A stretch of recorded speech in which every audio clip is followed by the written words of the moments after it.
삶의 여백을 믿음으로 채워라 라는 제목으로 말씀을 나눕니다. 오늘 읽었던 8장의 내용은 열왕기하 4장에서 등장했던 수넴 여인에 대한 내용이 언급되면서 그때 그 인물이 다시금 등장합니다. 왜 하나님이 8장에서 이 수넴 여인의 스토리를 다시금 소환해서 기록으로 남겨놓았을까? 우리는 지난 시간에 아람과의 전쟁에 대한 내용을 살펴보았습니다.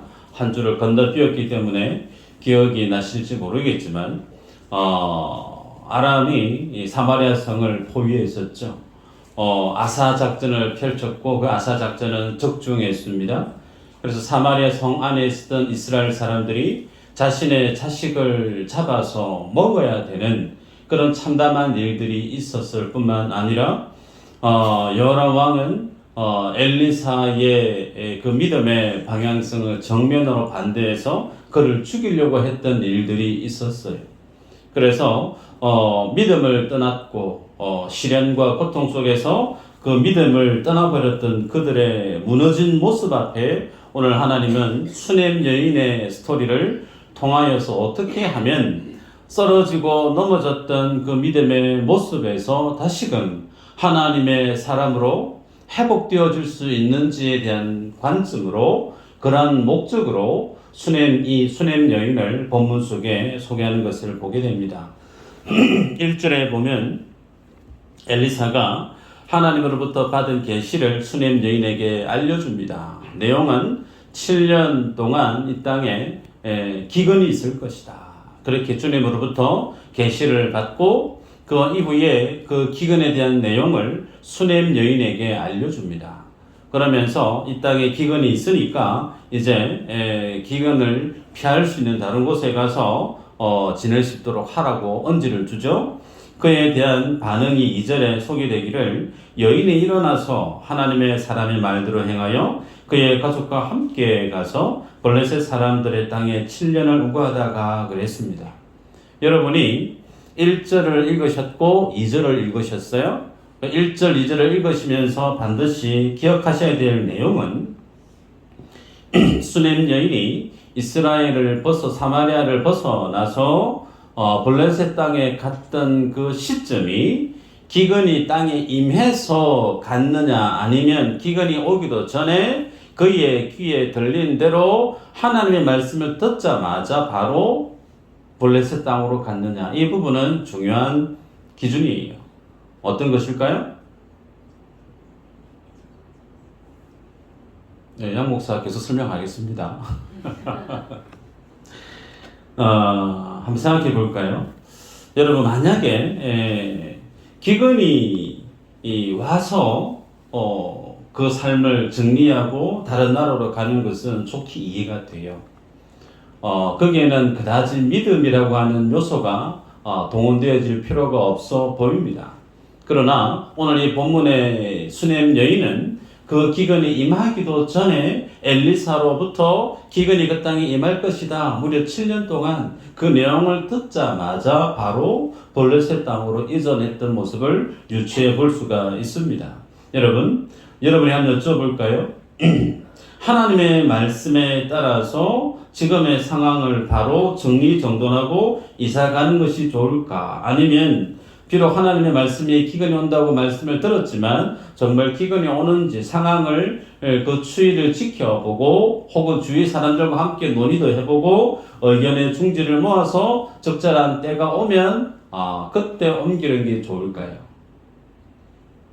통상 많은 사람들은 심지어 믿음의 사람이라 하는 그들조차도 어떻게 가장 중요한 삶의 소위 이주, 이민, 혹은 이사, 뭐든지 좋습니다. 인생의 삶의 자리를 바꾸는 거, 여러분, 바꾸려고 하면 첫 번째 자녀 교육 문제가 우리 속에 떠오릅니다. 혹은 다른 나라에 가서 어떻게 뭐 먹고 살지, 무슨 일을 하면서 살지, 생계가 막막해요. 그리고 그 다른 나라에 가면 친구, 친척 아무도 없습니다. 그런 막막한 곳에 황량한 곳에 가서 산다고 할 때 많은 사람들은 다른 사람들에게 상황을 그리고 다른 사람들의 의견들을 조언하고 묻죠. 그러다가 결국은 이해타산을 따집니다. 어느 때 옮기는 것이 좋을까? 여러분, 오늘 읽었던 본문에 보면 이 수냄 여인은 그런 과정이 일절 없습니다.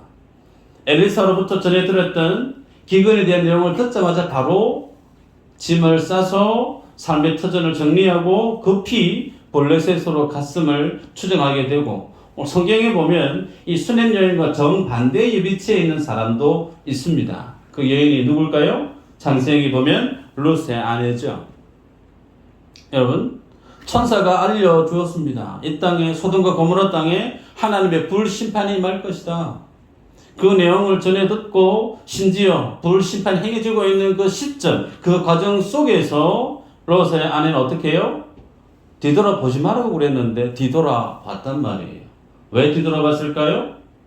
내가 살아왔던 그 삶에 정착되어 있던 그 모든 것들이 궁금하기도 하고 미련도 남고, 여러분, 사람이 이래요. 어떤 인생은 하나님의 말씀에 떨어지면 곧잘 상황과 환경을 고려하지 않고 말씀에 올인해서 적극적으로 순종하는 인생이 있는 반면에, 어떤 인생은 직접 그 하나님의 말씀을 들었고 그 말씀에 대한 과정이 내 눈앞에 펼쳐지고 있음에도 불구하고 그 믿음의 방향성 앞에 담대히 나아가지 못하고 머뭇거리고 혹은 주저하고 혹은 그 자리를 떠나지 못하는 인생도 있다는 거예요. 성경에 왜 수냄 여인과 롯의 아내의 스토리를 기록하고 있을까요? 어쩌면 내가 하나님을 예배하는 믿음의 인생임에도 불구하고 나의 삶의 내면의 모습, 내 인생에 대한 믿음의 그 정체성이 어느 쪽으로 치우쳐 있을까 스스로 케이스들을 보고 분별하라는 거예요. 자, 그러면 오늘 본문에서 이 수냄 여인은 어떻게 엘리사로부터 하나님의 말씀을 전해 들었을 때 드러나는 그의 행동에 대한 반응이 뭔가를 보도록 하십시다. 2절에 보니까 여인이 일어나서 하나님의 사람의 말대로 행하여 블레셋 사람들의 땅에 7년을 우거했다 그랬습니다. 제가 선교지로 떠날 때요, 집에 있었던 그 모든 것들을 다 정리정돈을 했습니다. 나름 시간이 충분했어요. 갈 때는 충분한 계획을 가지고 떠났지만 중국에서 추방을 당할 때는 정신없이 나왔습니다. 가지고 나올 수 있었던 것은 책 그리고 옷가지가 전부였어요. 아무것도 없었습니다. 숟가락도 없었고 냄비도 없었고 그냥 맨몸으로 나와야만 했습니다. 그래서 저는, 그리고 저의 가정은 이 한국 땅에 정착하는 그 삶이 새로운 선교지였습니다. 그래서 갑작스럽게 나가게 되어지면 자신의 삶의 그 거처를 잘 정리정돈을 할 수 있는가, 그러기 쉽지 않다는 거예요. 오늘 본문의 여인도 마찬가지입니다. 7년의 시간이 지나고 기근이 지나고 난 다음에 돌아왔는데 막상 집에 왔더니 그 집이 누구의 집이에요? 자기 집이 아니에요. 다른 사람이 살고 있는 거예요.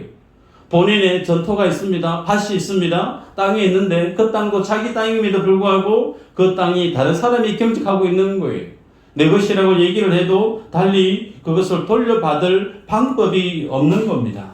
여러분, 왜 이렇게 급하게 갔을까? 충분히 자신의 삶의 거처를 단도리를 잘하고 갔다가 오면 그 모든 과정을 다시금 쉽게 정착할 수 있는 과정을, 안전장치를 충분히 구비해 놓고 여유있게 가도 되었을 텐데 왜 이 여인은 엘리사가 전해졌던 그 말씀을 듣자마자 그렇게 급하게 갔을까? 여러분, 기근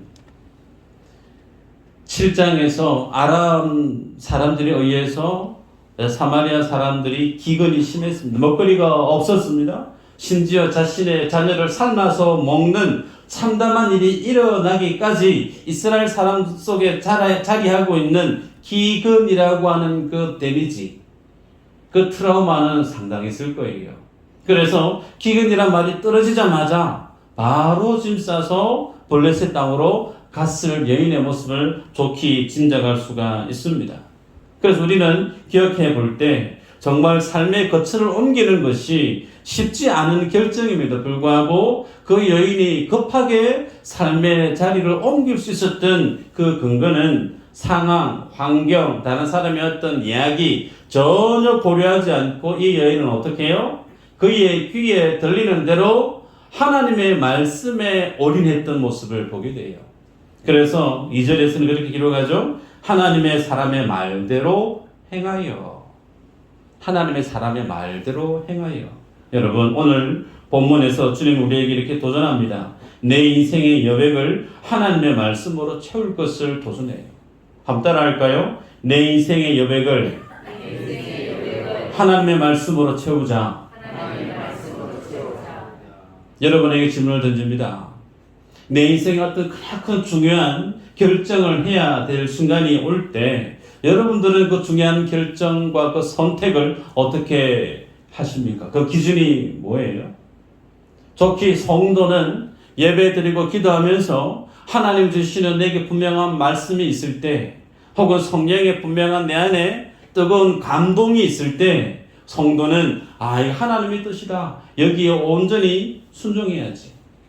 여러분들의 선택과 결정에 있어서 그 모든 결정의 근거가 정말 하나님의 말씀과 성령의 뜨거운 인도하심이 맞습니까? 혹은 그게 아니고 그것도 물론 있어야 되지만 좋게 또 다른 중요한 선택과 결정을 함에 있어서 내가 정말 중요시 여기는 또 다른 것들이 있습니까? 우리의 믿음이 다 제각각 다르기 때문에 다 다를 수 있습니다. 이제 더 중요한 것은요, 내가 주의 말씀이 들렸고 이것이 분명히 하나님 뜻이라 믿고 확신해서 어렵게 순종을 했단 말이에요.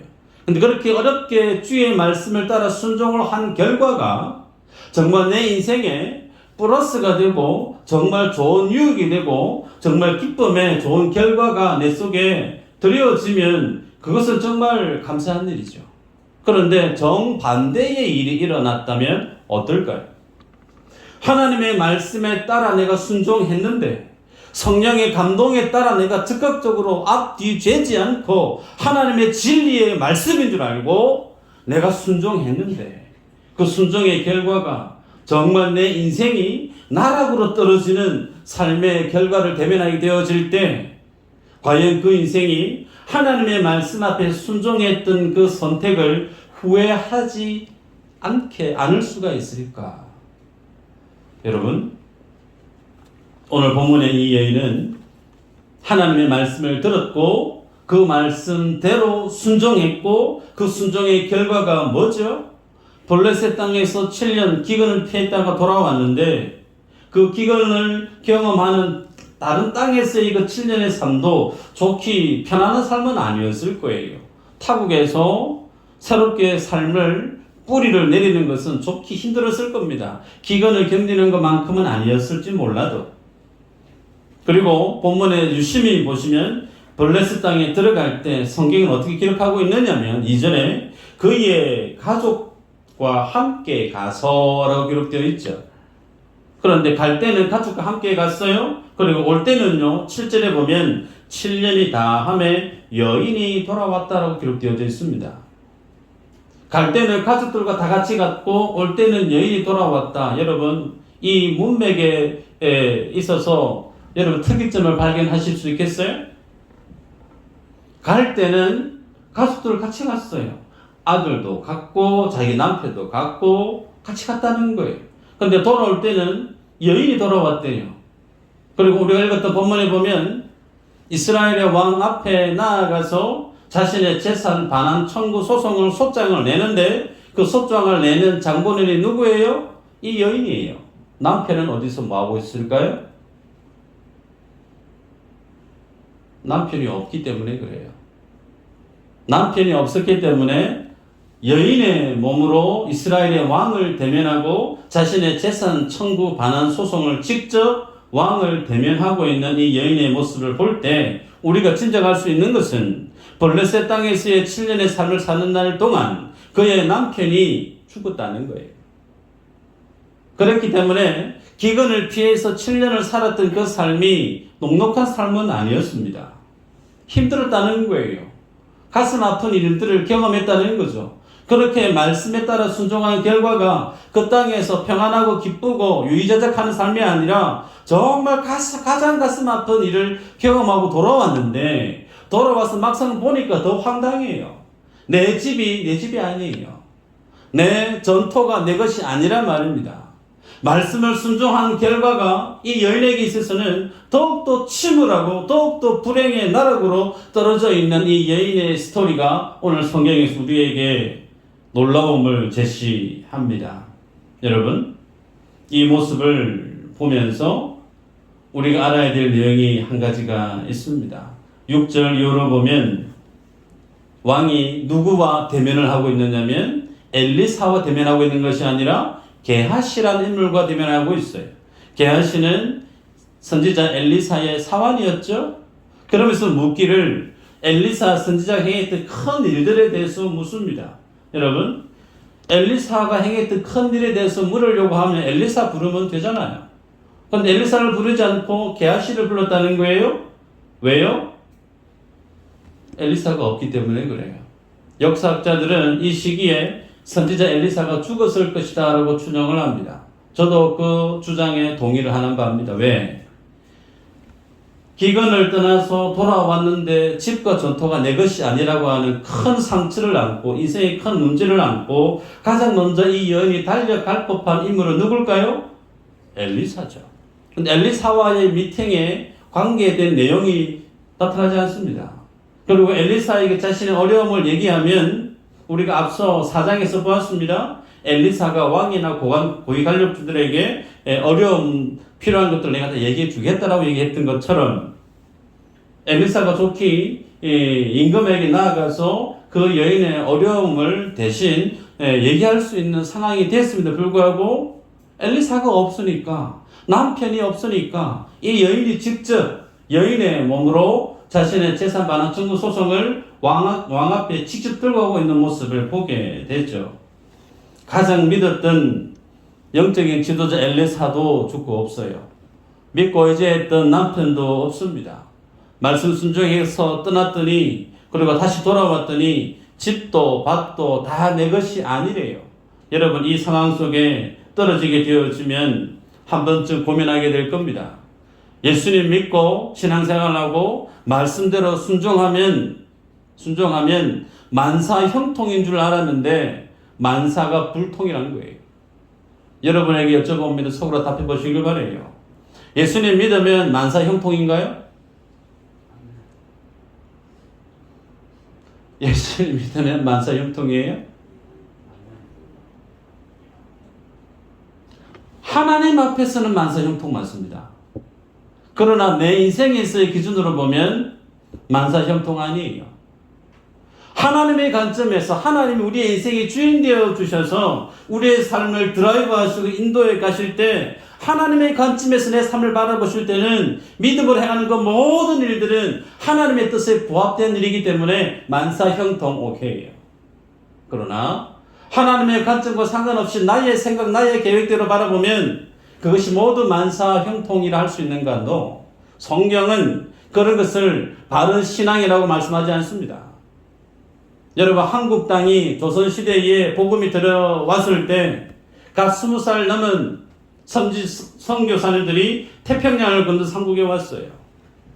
그분들이 2세들의 삶에 대한 내용 혹시 들어본 적이 있으십니까? 태평양을 건너와서 한국의 조선 땅에 와서 복음을 전하려고 왔는데, 여러분, 그 당시에 조선 땅은 비가 오면 흙탕물이 범벅이 되어져서 풍토병이 창궐했던 때였습니다. 그래서 자신의 아내가, 자신의 자녀들이 오자마자 그냥 죽어나갔던 일들이 비일비재했습니다. 혹은 그 선교사의 자녀들이 선교사의 은퇴를 통해서 다시금 본국으로 돌아가게 되어졌을 때 그 2세들이 당했던 삶에 대해서 여러분 상상이 가세요? 그 2세들은 그들의 고향, 그들의 고국인 나라로 돌아가서 뭘 경험하게 되냐면 제2의 정체성의 혼란을 느낍니다. 이 땅에서 살았기 때문에 그 땅에서의 학업, 그 땅에서 필요한 어떤 준비된 모습이 전혀 없었기 때문에 당연히 직장생활을 하기 어려웠어요. 당연히 가난하게 살았습니다. 사회 적응을 못했어요. 그래서 선교사의 자녀들이 저마다 힘든 삶을 살았다고 선교사는 보고하고 있습니다. 여러분, 성경은 예수 믿는다고 해서 이 땅에서 잘 살고 잘 먹고 만사형통하는 삶을 보장하고 있지 않습니다. 성경은 그것을 성경적인 믿음이라 말하지 않아요. 예수 믿는 인생, 바른 성경적인 믿음의 모습은 오늘 이 여인의 삶을 통해서 무엇을 우리에게 도전하고 있느냐면 바른 믿음의 질서를 회복할 것을 요구하고 있어요. 이 여인이 사마리아를 떠나지 않고 블레셋을 가지 않았더랬으면 어쩌면 자기 남편 안 죽었을 수도 있을 거예요. 집과 전토 안 뺏겼을 수도 있었을 거예요. 그런데 그 여인은 하나님의 말씀에 올인했습니다. 이 여인의 선택과 결정을 통해서 주님이 뭘 깨닫게 하시냐면 이스라엘이 어떻게 하면 하나님 앞에 회복할 수 있느냐, 그들의 생명의 안전지대가 인간의 생각과 인간의 판단과 상황과 환경에 따른 환경이 그들의 삶의 안전지대가 아니고 하나님의 말씀이 있는 그곳이 인생의 참된 안전지대임을 도전합니다. 다시금 여러분에게 여쭤봅니다. 여러분이 세상을 살아가실 때 정말 안정감을 느끼기를 원하십니까? 그 안정감을 느끼기 위해서 돈을 많이 세이브할 수도 있고 큰 집을 좋은 차를 살 수도 있고 좋은 직장을 갈 수 있습니다. 할 수 있으면 열심히 해서 다 취할 수 있는 축복이 있기를 정말 목사인 저는 축복하고 기도해요. 그런데 그것은 필요한 것이지 우리에게 있어서 우리의 삶을, 나의 인생을, 내 생명을 절대적으로 안전하게 지켜줄 수 있는 것이 되지 못해요. 우리의 안전지대는 어딜까요? 주의 말씀이 있는 그곳인 줄 믿으시길 바랍니다. 두 번째는 오늘 본문에서 이 여인이 자신의 삶을 그 믿음의 순종으로 인한 드러난 그 모든 문제를 어떻게 풀어가는가 한번 따라할까요? 기도로 인생의 여백을 채우자. 여러분, 말씀 순종에서 드러나는 결과치가 남편 죽고 믿었던 영적 지도자 엘리사가 죽고 없고 집과 전투를 다 잃어버렸습니다. 여러분이 만약 이런 처지에 놓였다고 하면 여러분 어떻게 그 문제를 푸시겠어요? 믿음 없는 저는요, 화가 날 것 같아요. 하나님 앞에 아마 고함도 칠 것 같습니다. 하나님 앞에 화도 내고요, 혹은 내 집을 빼앗아서 살아가고 있는 그 사람을 멱살을 잡고 싸울 수도 있을 것 같아요. 내 땅이고 내 밭인데 거기에서 다른 사람이 경작하고 마치 자기 것인 양 살아가고 있는 그 모습을 보면 혈압이 올라서 잠도 아마 못 잘 것 같아요. 그러면서 하소연도 하고요, 싸우기도 하고요, 있는 욕을 다 총동원해서 창조적으로 욕도 할 것 같아요. 죄송합니다. 제가 믿음이 없는 목사라서. 그런데 이 여인은 그렇게 하지 않습니다. 이 여인은 그렇게 하지 않고요, 믿음으로 주의 말씀에 대한 순종에 의해서 믿음으로 그 땅을 떠났고 다시금 돌아왔더니 그 믿음의 결과로 인한 문제를 어떻게 푸느냐, 믿음으로 풀어가요. 믿음의 선택에 의해 생겨난 그 문제를 달리 세속적인 어떤 인간적인 방법으로 푸는 게 아니고 하나님을 신뢰하는 동일한 믿음으로 그 문제를 풀더라는 거예요. 여러분이 세상을 살아가실 때 낭망하게 되거나 절망하게 되거나 어떤 큰 문제를 봉착하게 되어져서 그것을 해결할 능력이 나에게 전혀 없을 때 어떻게 내가 그 문제를 대면하고 어떻게 그 문제를 내가 해석하고 풀어가려고 하는지 여러분의 마음의 중심을 유심히 확인해 보시길 바랍니다. 예수님을 만난 성도는 어떤 상황에서든 믿음으로 그 문제를 풀어갑니다. 이 여인이 3절에 보면 집과 전토를 반환 청구 소송을 청원하기 위해서 왕 앞에 나아갑니다. 상식적으로 생각해 보십시다. 고대 시대입니다. 남자가 없는, 특히 이스라엘 사회에서 남자가 없는 여인, 과부죠. 과부, 어린아이 혹은 객, 이들은 사회에서 보장할 수 있는 그들의 삶을 책임져 줄 수 있는 안전장치가 전혀 없는 사람들이, 더욱이 여인의 몸으로서 왕 앞에 나아가서 자기의 재산을 반환 청구하는 소장을 낸다, 왕을 얼굴과 얼굴을 대면하고 만난다, 쉽지 않은 일입니다. 더욱이 그 내용을 들춰보면 더 기가 막힙니다. 기근이 있는 동안에 다른 사람들은 그 기근을 오롯이 견뎌내면서 그 땅에 그 정부에 세금을 내고 나름 힘들게 그 힘든 시기를 버텨냈어요.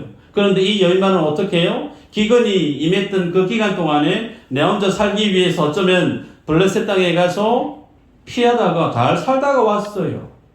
어찌 보면 자신의 재산 청구 반환 소송하러 나갔다가 도리어 왕에게 있어서 배신죄로 더 큰 일을 수모를 당할 수도 있습니다. 인간적으로 생각해 보면 가수 겸 그리고 배우였던 유성준 씨 아마 다 아실 텐데요. 군에 가겠다고 혼장담했던 그가 병력 기피를 위해서 미국을 나갔다가 아직까지 한국을 못 들어오고 있어요. 제 느낌은 괘씸죄에 걸린 게 아니겠는가 싶어요. 여러분, 이렇게 어려운 상황 속에서 이 여인이 왕 앞에 나아가서 자기의 삶의 문제를 얘기할 수 있었던 것은 한 가지입니다. 분명했다는 거예요. 그녀에게는 내가 왕을 대면하고 내 속에 있는 어려움을 분명히 토해내고 알려주면 반드시 그 일은 원래대로 회복되어질 줄 믿는 분명한 용기, 확신이 그 속에 분명히 자리하지 않았더랬으면 여자의 신분에서 이스라엘의 왕을 만난다는 것은 거진 불가능하단 말이죠. 그러면 궁금한 게 이 여인은 어떻게 하면 정말 그와 같은 어려운 상황 속에서 이스라엘의 왕을 직접 만나서 자신의 어려움을 얘기할 수 있는 그녀 속에 있었던 분명한 확신, 그 대단한 용기, 그것이 무엇이었을까 하는 거예요. 저는 그것을 다름 아닌 하나님 앞에 울부짖었던 기도의 삶이었으리라 주장합니다. 좋게 그렇게 얘기할 수밖에 없는 이유가 어디에 있느냐면 그거 외에는 달리 이 여인이 할 수 있는 믿음의 액션이 없기 때문이 그래요. 남편이라도 살아 있었더랬으면 남편을 등 떠밀어서 당신을 좀 가서 해보세요 라고 뭐 어떻게 할 수도 있는데 남편이 없습니다. 믿고 의지했던 영적인 지도자 엘리사가 살아있었더랬으면 쉽게 풀릴 수 있는 문제인데 엘리사도 없어요. 자신의 힘든 처지를, 안타까운 처지를 누구에게 부탁할 수 있는 사회적인 어떤 그런 연락망이 전혀 없는 상황입니다. 더욱이 이 여인이 엘리사와 함께 맺었던 그 믿음의 스토리 속에 그녀가 충격적으로 잊을 수 없는 사건이 뭐였느냐면 자기의 아들이 죽었잖아요. 죽었던 자기 아들을 엘리사가 있었던 다락방에 뉘어놓고 그 아들을 장례를 치르지 않고 눈썹 휘둘러 달려가서 엘리사에게 죽은 아들에 대한 내용을 알려주었을 때 어떻게 했죠? 엘리사가 와서 살려냈는데 어떻게 살려냈던가요? 죽은 아이 몸에 눈에는 눈, 코에는 코, 입에는 입, 말 그대로 포기했단 말이에요. 여러분, 선지자가 죽은 시신에게 손을 대면 부정하게 되어지죠. 정결규례법, 이스라엘 백성들에게 최고의 법적인 이해는 정결규례법입니다. 시신, 피, 더러운 거 만지면 자기도 부정해지기 때문에 절대 그것을 만지지 않는 것이 유대인의 법이에요. 그런데 죽은 지 오래된 그 아이 시신에게 선지자 엘리사가 엎어져서 온 몸으로 하나님 앞에 기도함으로 그 아이가 살아났잖아요. 그 모습을 그 아이의 엄마, 이 수냄 여인은 다른 사람은 몰라도 이 여인은 알아요. 뭘요? 하나님 앞에 기도하면 그 기도하는 자세가 어떤 자세이면 그렇게 주님 앞에 간구하는 그 기도는 반드시 하나님이 들으신다라고 하는 기도에 대한 확신이 이 여인에게만은 있었다는 거예요. 그래서 이 여인이 어느 누구에게 자기 하소연을 할 수 없는 상황임에도 불구하고 그녀는 주님 앞에 기도했을 것이고 그 간절한 기도한 믿음의 영적인 담대함을 가지고 이스라엘 왕 앞에 나아가서 자신의 처지를 얘기하고 결국은 그 문제를 해답으로 도출해내는 오늘 본문의 내용을 보게 됩니다. 그러게 여러분 기억하십시다. 기도가 문제의 해결 열쇠 맞습니까?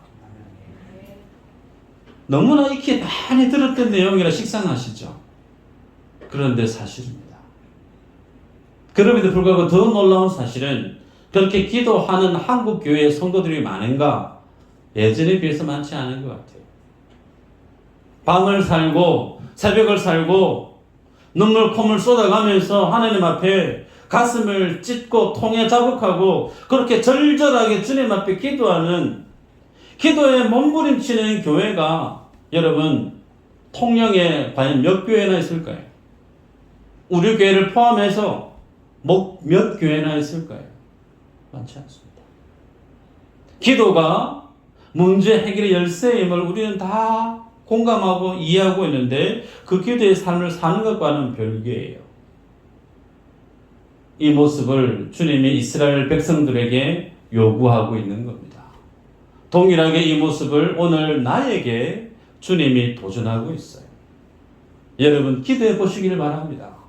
직장에 문제가 있고 가정에 어려움이 있고 삶에 큰 어떤 내 힘으로 감당할 수 없는 벽을 만날 때 세상 돌아다니면서 풀기 바쁘지만 그것도 물론 필요하겠지만 성도라면